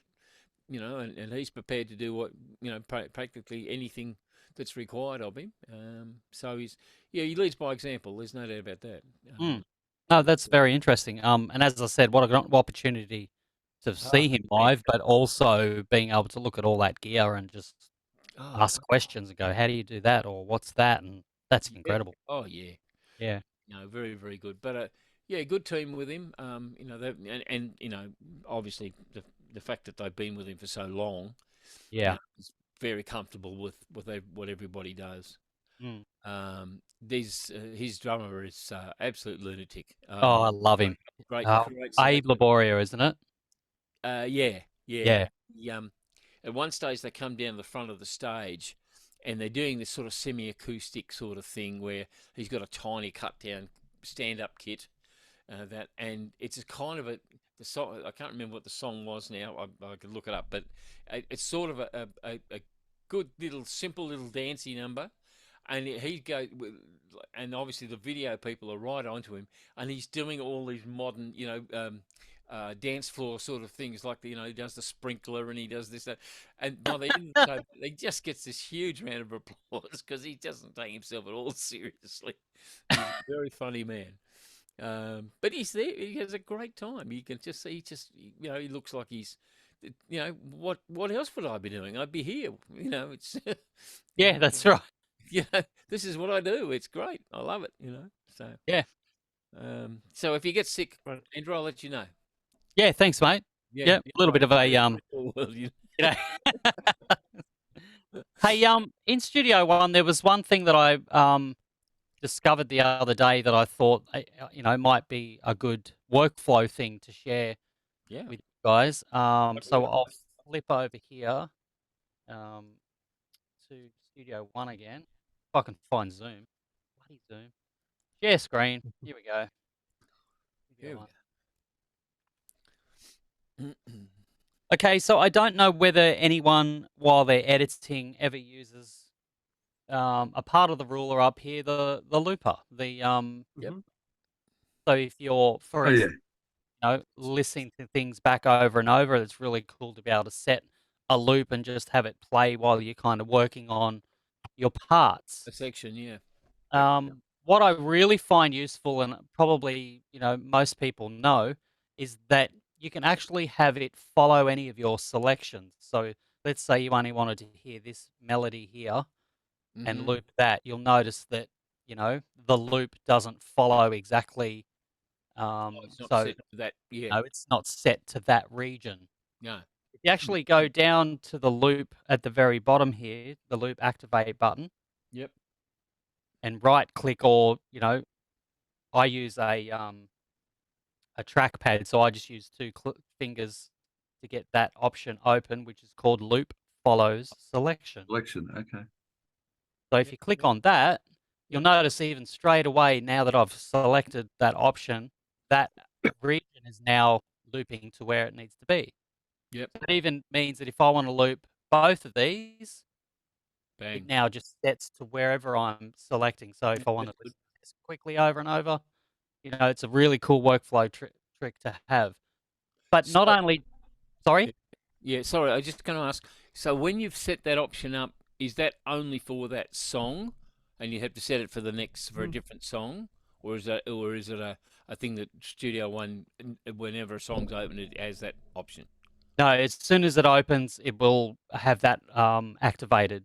Oh, cool. Right. Part of the setting. So, your next one will actually have it on, and you can turn it off if you need to. Cool. Yeah. Pretty cool. I think you can also access those drop downs from if you right click on the actual loop itself. up top. Yeah. I stumbled upon that earlier tonight. I was actually, it's funny you brought Oh, that yeah, up. So yeah. Yeah. I'm with you. Yeah. So what else I discovered was not only does it works with the regions here, if even I've got two markers up the top, verse and chorus. Right. If I wanted to hear just from the verse, so obviously this isn't a song. This is my tutorial Studio One that I just do stuff in. Yep. Let's say I wanted to hear from the verse to the chorus, or just the verse, obviously, over and over. You can actually even select those two, and the loop will set to those markers. Nice. Okay. Now, the reason I brought this up is because when I was doing the podcast, obviously I do it in sections, so song 1, song 2, etc. Yep. And while I was bouncing stuff down, I just came across that all of a sudden and thought, hang on, how the heck did that happen? And so then I had to sort of reverse engineer it and go, I've got loop follow selection on. So therefore, anything that I select, it will follow, even if I go all the way back to the start. Okay, that didn't work. So it's just the markers there, or any of the regions, or if you Yep. want to loop the whole section, obviously you can do that. Wow. Now, the thing I wanted to try was, how do you do that actually? I want to turn these markers into arrangement. So I think you select them and right click, create a range of sections from markers. Yep. And so hopefully now when you select the arranger, obviously that loop follows each one as well. Yeah. But what I really like is you don't need to put those arranger tracks in to make it loop. You just sort of follow it there like Sure that. is. Yeah. Yeah. Interesting. So it's a bit of a workflow thing. It's very, very simple, but I mean, it does save a lot of time when you're trying to set up loops. Instead of having to grab the handles and move it, I need to go Yeah. there. And obviously then too, it doesn't loop exactly, but if you have that option, it starts to loop. And I think it's happy birthday. Let's have a look. Yeah. Beautiful. oh, Gene Simmons is gonna be knocking on your door soon. Is it his birthday today? Well, no, it's just he bought the rights for that song several Oh, years did he? ago. So yeah. Good on him. He's not a man to be argued with, I'd imagine. Oh, look, no. I doubt it very much so. So yeah, that's just a little bit of a workflow thing. I just thought I'd show you guys. Yeah, cool. Gregor has just brought a video out on what they call, I think he's called it ghost objects. Oh, the Ghost ghost copy. copies. Yeah. Yeah. That's a that very cool thing because every now and then you get these little icons that show up on the bottom You do. left of the regions. And Yep. sometimes they confuse the crap out of me because one, you don't know what they are until you Oh. zoom right in and that looks like a little ghost. Yep. Or there's a processing icon that's like a circle or of dots, and it means that Studio One is doing something to that particular piece of audio. Yep. And also too, I was going to mention to Peter, we're talking about backing track mastering and stuff before. Yes. I tell you what, envelopes in the project page are a game changer for that kind of stuff. So if there's parts of a song that obviously you didn't make, and let's say the bridge or something is just way louder than the rest of the song, being able to sort of, pull that section down, Oh yeah. that is very, very cool. Yeah. Yeah. To smooth out the performance or whatever it might happen to be. Yeah. Yeah. For what it's worth, Peter, I can bring up one of my project sessions and just show you quickly how I get the backing tracks Yeah. to be Good. fairly, It's all useful. fairly straight. So let me go back to the home page. Archie Wynnum, I think that's a project. So I'm sure you won't mind me using the songs. So here's the project page that I actually made for that. And you can see at the very bottom here, if I can move the Zoom crap out of the way. You can see by each of the waveforms here that a lot of them are one are louder than the rest. Mm. Okay, Yep. this one here in particular, I've dropped the volume down quite significantly by the look of that. 3 dB actually by that. So here's a section here of a song that, as you can see, like, I mean, you've got to be very careful that, on this particular song here, it comes up dynamically for a reason, but Yeah, to be of able course. to sort of, level them out a little bit, Yeah.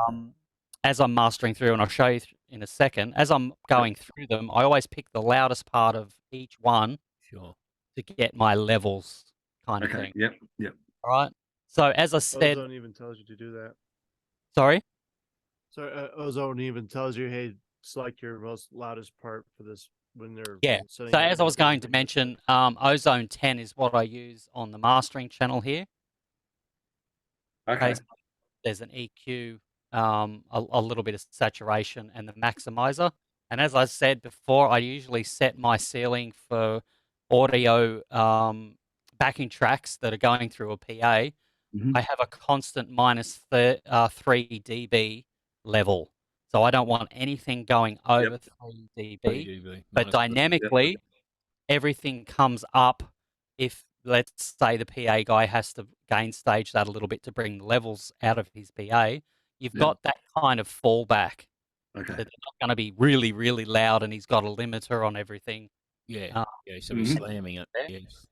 Yeah. So that's what I've got set for this one in particular. And when I get to a stage as I'm listening through, and as I said, this one here was really loud. Yep. This one here as well, you can see the horses. Everyone knows that song.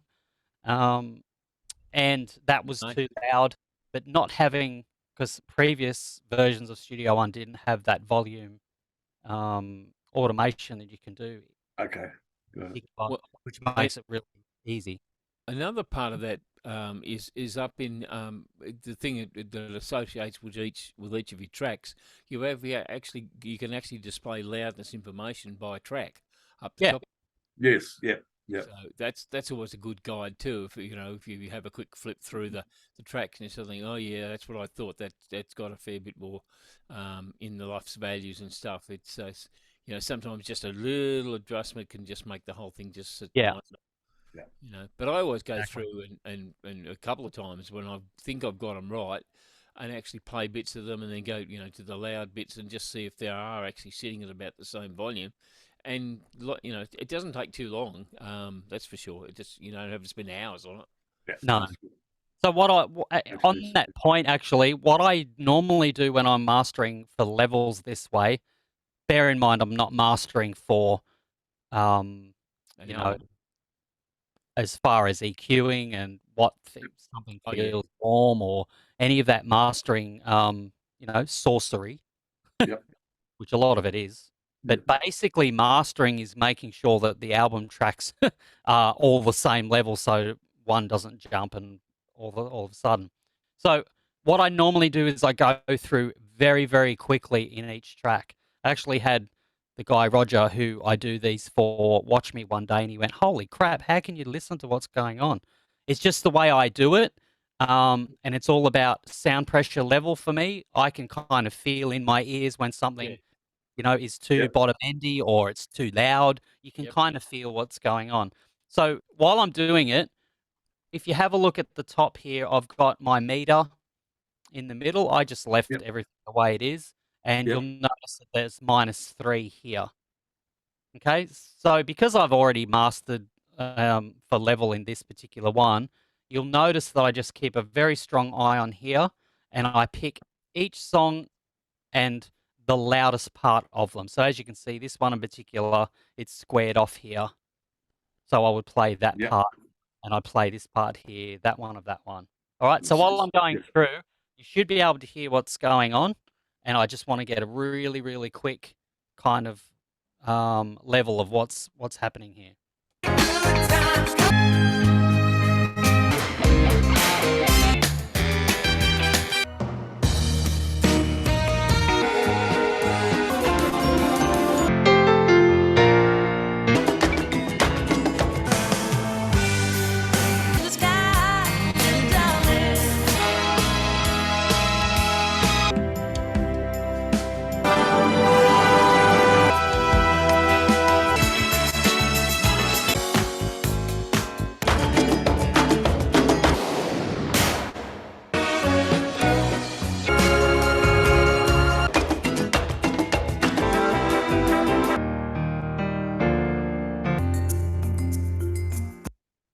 So that's what I first do, is go through each one and have a look. So what I'm going to do is I'm going to actually get this one here, just remembering the setting was -3, and I'm going to just put that back up to where it was. Yep. 0. And then I'm just going to go back and forth. It was this one here, wasn't it? So you can hear the loudness level.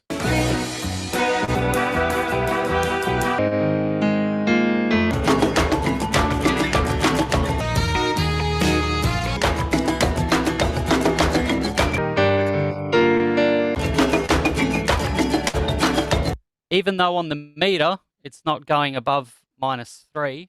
Yep. Actually, what I need to do is take ozone off. Let me do that again.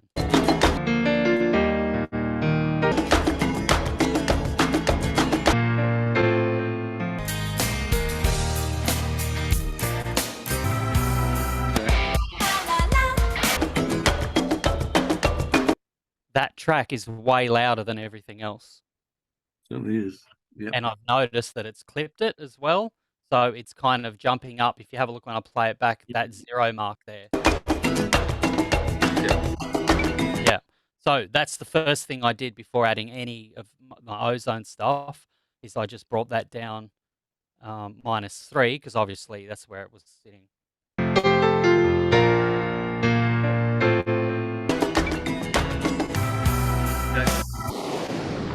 Yeah. So you're not using a limiter at all? Not there, no. Okay. As I'm mastering them out, all I do is a little bit of EQing, because I know a lot of PA systems out there don't kind of go any lower than, sort of 50 hertz. Yeah. A lot of them don't do that because there's no subs. So I don't want any of these backing tracks to, sort of be big bottom ends. For this kind of stuff, it's very sort of show band kind of feel for that. So I just take a bit of bottom end off and I hype up the top end just that little bit, just to give it a a bit of push for the tops. Yep. And as I said, add a tiny little bit of saturation on that, which is tape, and then obviously the maximizer. I kind of keep everything pretty much the same, except the true peak. I use a 3 dB minus. Okay, got it. Yeah. So okay, so that defaults to 0, right? So okay. So what that does is just gives a little, because I know I'm a PA guy myself. If I get backing tracks and everything's just sort of jumping around and the levels are out of hand, if I'm actually doing PA, which I do a lot for Roger, if I'm doing tracks that he go, oh, we're doing these songs now because we've changed our mind, and you know what artists are like, they just go, blah, blah, blah, we want to do this. No thought behind, well, hang on, I've just mastered, 20 songs here or whatever, and you're not using them anymore, so I've got to do that on the fly. By having my laptop with me, I do that even at the gig. Just go through, make sure everything's right, master them, and then I'll send them all to a show page. The set list is already made. Okay, so you're doing it on the show page, Yep. All I've got to do is press the space bar. The first backing track plays, it stops. They do their little spiel thing, and then we play the next one, and off it goes. So it works really, really well. So I digital release them. So as you can see at the top here, it says digital release. Okay, yep. So then you can tick each one. You can tell that here now that you can export, which is so cool. You can export to any of these or all of these files. Yep. Use range of events, and then it just goes through, and I can go and have a cup of coffee, come back, upload them to Dropbox, and he's got them.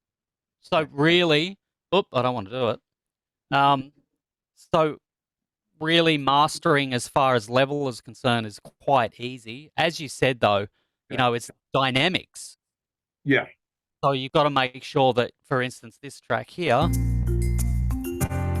is quite low. As soon as it starts to build up.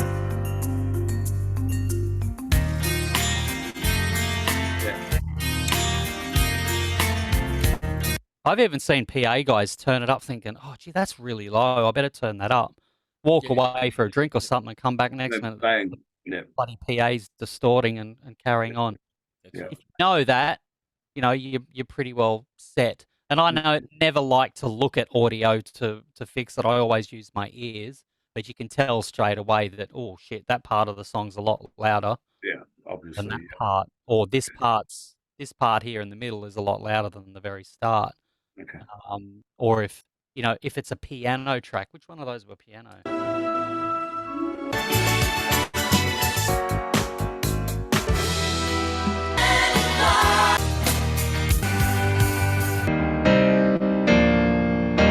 Again, that one, it's all about dynamics, but you can see that the level of that. Yeah, it's a nice piano.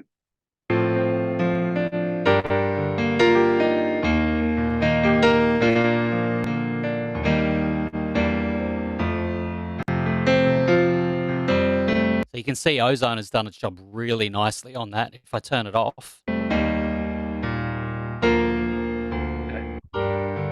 now back on.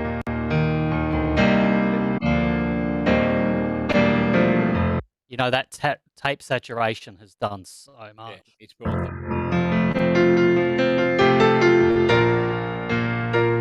That's mostly the maximizer, yeah?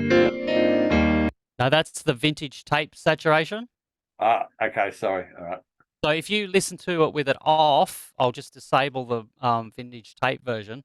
Yep. Just listen to the bottom end and the middle of the piano. Now I'll turn it back on. Yeah, absolutely.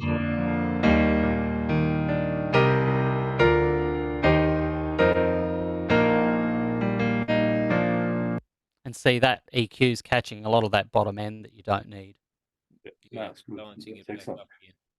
So Yeah. if you're Andrew, you're using Ozone, so you're setting your maximizer ceiling at -3 Yes. and threshold? Well, threshold depends on, I go through each of the tracks and just make sure that it's catching any Okay. of the tracks that dynamically might come up just that little bit too. You can actually see, I think, on this guy here, Mhm. that there's a bit of the piano there that kind of jumps up a bit.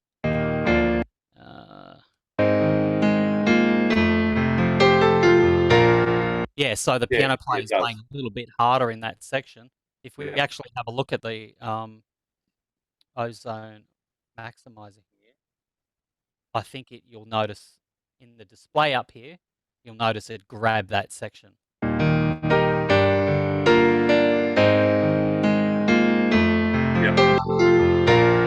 Yeah, right there. You Yeah, can see it, yeah. So it really takes that. So yeah, you got to quickly go through. And as I said, I do this really quickly because I just find it works better instead of going, oh, that sounds like that, and spending Yeah. too much time on a song. You've got to do it quickly because they only play it once out on a gig.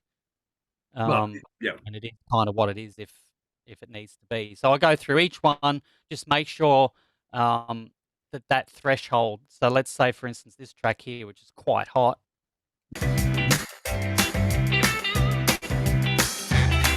That's throwing up in around where that -3 is at the moment. Yeah.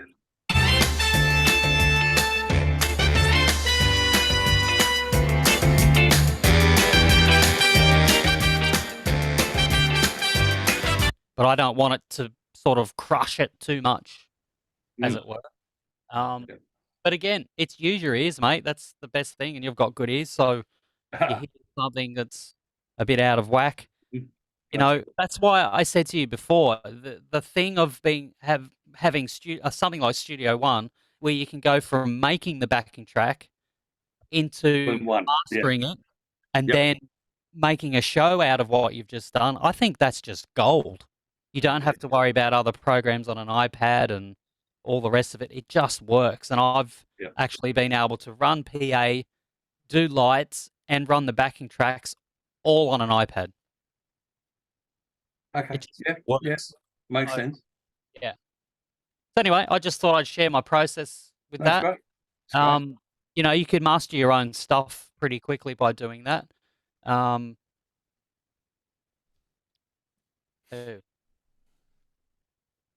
Something Zoom's come up. You can't minimize a window when you are recording the meeting.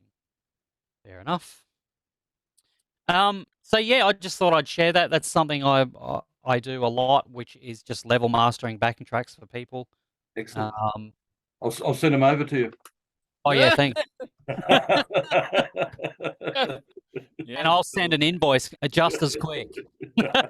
Beautiful. I do have a question, Andrew, with Studio One, if somebody can help me. Yep. Is that possible? I've got track, and I'm thinking it was probably MIDI. It's going back a while ago, but it's got a lot of tempo changes. And I mean, lots of tempo changes. Right. Is there an easy way? Because I listen and go, should be maybe a couple of beats per minute faster. Is there an easy way to do it? Of course. There's depending on the MIDI file, are you able to see the tempo changes on the map at all? Yeah, I think actually, I think it started off as a MIDI, but it's not now. It's all audio now. Right, okay. But yeah, if I bring up the tempo map, you can see it. Yeah.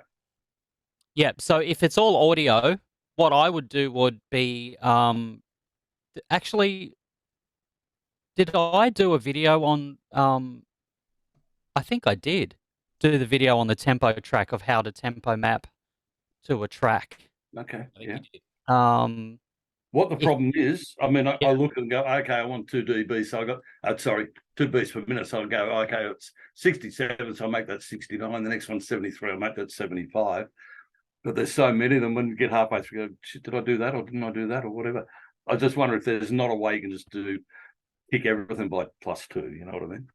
There is. So what you do is you go into the tempo map, and you know those the little nodes that you see, the little dots Yeah. on Yeah. all where the tempos are changing. Yes.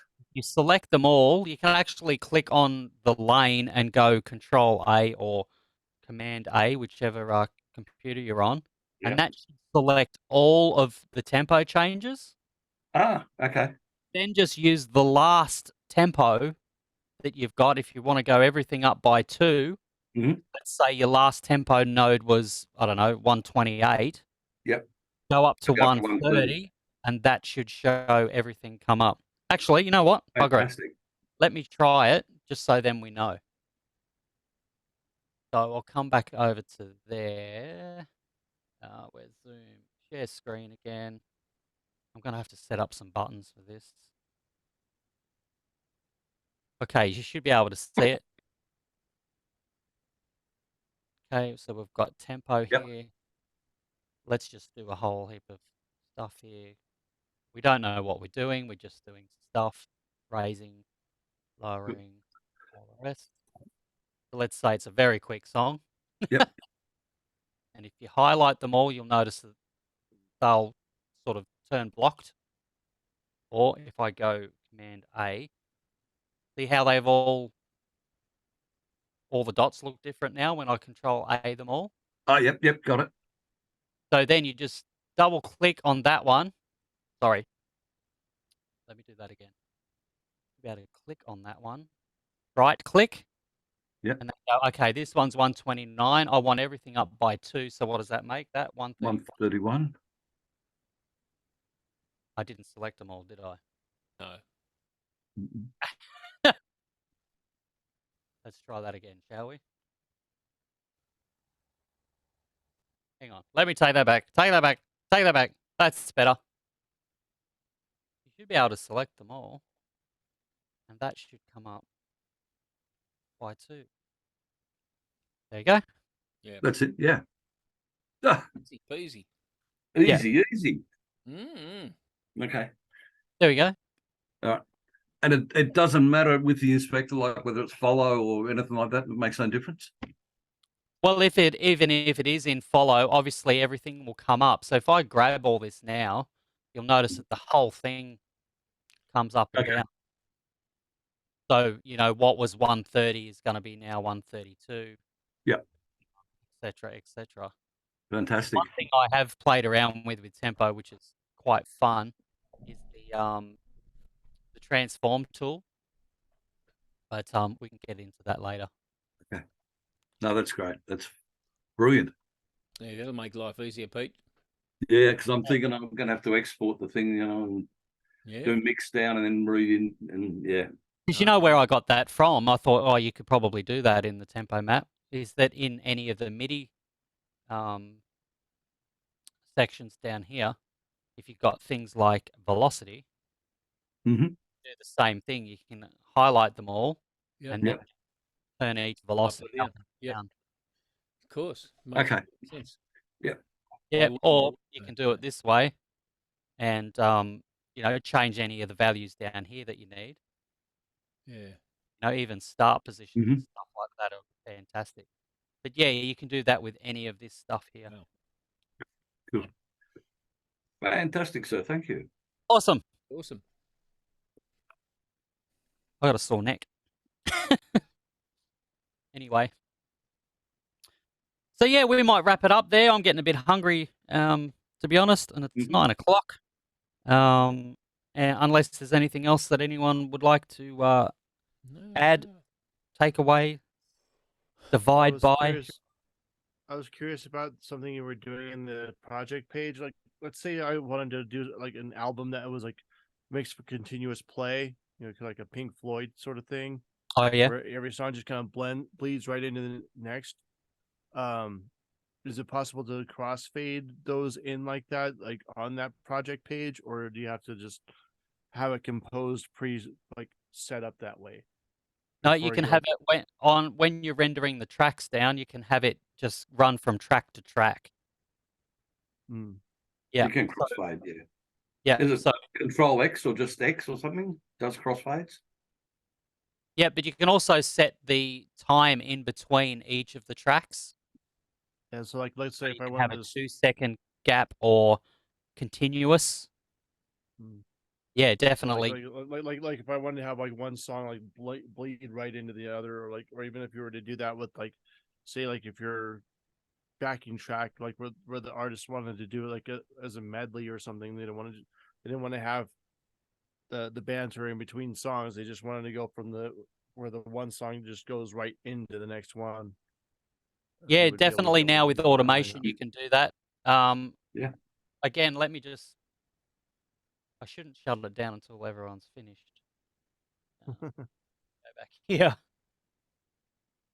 Right, so there's my project again. So automation now is is on the top left of the edit window. So now you'll notice that each track is sort of blurred into one. Okay, so when you put your tracks in, obviously if they run into each other, you can either do one of two things. You can like bounce them down individually. So obviously the one track will stop, then the next one will start, like you can see here. Or you can actually render out, put it back into the song page and have each song bring the mix out and then render the whole thing. So like 8 songs into one audio file. Then what you would do is you'd go into here and then add your fades between each one. Hmm. Yeah. Or you can do it obviously with, you've got a volume marker here. You can go there and then just fade one in. Yeah. And one out, just like that. So when you do your digital release, you can then see how it says use range of events. So instead of it going from the start of one event to the end of one event, that is one track. Now what you do is use range of track numbers or markers, and then it will run into each song one after the other. Hmm. So if that makes sense. Yeah, I think so. Yeah. Yeah. I've done Also, it on the song page for background music, between breaks and stuff like that, and I found that was okay. Oh yeah, Same sort of thing is on the song page, yeah. same thing. Actually, Good. I don't want to do that. Same thing, yeah. Just made sure they were actually looping into each other, lapping into each other, and then do the fades. And Yeah. that works fine. So yeah, easy. And just so you know too, is on the top here, as you can see, I've brought up the information for each track up on the top left. It's a bit hard to see because it's all the way over. There's this little button here that once you press that for the normal view, you can see on the right-hand side here, this is pause or pre-track. All right. Yeah. So it's set, so you can see the time of the song to the left. But then if you wanted, you say you've got an album and you want just, I don't know, 2 seconds between each track, Yeah. you would then just put Mhm. 2. Obviously, let's pretend this song and this song are running into each other, so you wouldn't have any Oh, pause in 2. between. Yeah. Yeah. So Yeah. I didn't know that actually when I first opened the project page. One, I didn't know you could edit any of the metadata here, Yeah. even I've seen pictures, that. whatever else. Yep. But also just Yep. that little thing here, because I actually burnt a CD or did an image and worked out, well, hang on, I've automatically put a 2-second gap at the start and the end of each track. Why is it taking 4 seconds for one track to start? It's because I'd already had 2 seconds, and this thing I didn't see because it would look like this. Yeah. Well, yeah. And then I went, oh, hang on, that's where it is here. So that's why you would have seen that as 0, because most of my stuff, I add 2 seconds for backing tracks at the start and the finish of each track, as you can see on this one here. Yeah. Same here. Depending on the show, of course. Okay. Because the show page, you can have the tracks pause at the end or continue.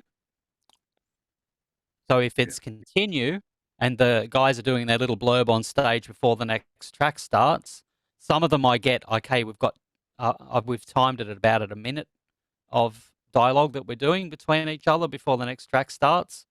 So that way I can be mixing the track and keep going, then start when it needs to. If it comes in early, well, they've done the dialogue too slow. So yeah, that works really well. But make sure you have that open, and then any of the metadata you can include down here. Mm-hmm. Cool. So I should have taken these off because that's all karaoke version. Anyhow, Karaoke version. yeah, it's really cool website. I get a lot of my stuff from. That's what this Cecilia thing was, but I play drums on that to make it a little bit more interesting. I was going to say, Yeah. I do have issues with their drums quite a lot and their guitars sometimes here. Yeah, their drums aren't great. But I never worry about that because obviously I'm a drummer and I put my own stuff on there. You just do it. Yeah. No. All right. I'm going to stop sharing this. Cool. Stuff. Beautiful. I really need to go and eat. Thanks for staying up late, Brett. No worries. Hope you have a good day tomorrow. Hope you're not too cranky because you didn't get enough sleep. Please don't blame me. Nah, I don't have to go to my day job tomorrow, so it's all good. Oh, sweet. Plus, none of the other meetups ever do anything with the project page. It seems they're always talking about the actual like song page and stuff. So it's refreshing to dive into that kind of realm tonight. So thank you very much. It was definitely worth staying up for. Thank you very much. Thanks again, once again, Peter. Peter number 2. Thank you. Zach. Thank you. Thanks for sticking around. Studio 16 stuck around for quite a while. Thank you, Studio 16. I used 2 computers logged into Zoom, and I didn't realize you could actually do that. Thanks for coming in, TK. Just quickly, where are you from, mate? I'm in Atlanta. All right. So we've got a couple of people here from the US. Excellent. Hanging out with some crazy Aussies. Talking Studio One. As I mentioned before, guys, no one's an expert here. We're just trying to help each other. And as I said, some people use Studio One more than others, and we just love to share stuff. So, on our YouTube channel, Peter, I'll try and edit this tomorrow and put it up, and then I'll send you the link. Yeah, give me a link when you like. mate. That's all right. Yeah. It's all good. No, thanks for that. That's because a few guys couldn't make it, and they said, "I'm sorry, we're all working," and I said, "That's all right. We'll see what we can do." Nathan, I appreciate it, mate. Thank you. Great. Awesome. All right, I will end the meeting there, guys. We'll see you all in the next one, which will be next year. It's the first Wednesday of every month. We'll keep it at that for a little while until we hear back from the Presonus guys. Yep. All right. Happy Christmas. Yeah. AJ out. Happy Christmas you. and Happy New Year, everyone. Bye-bye. Bye-bye. Bye.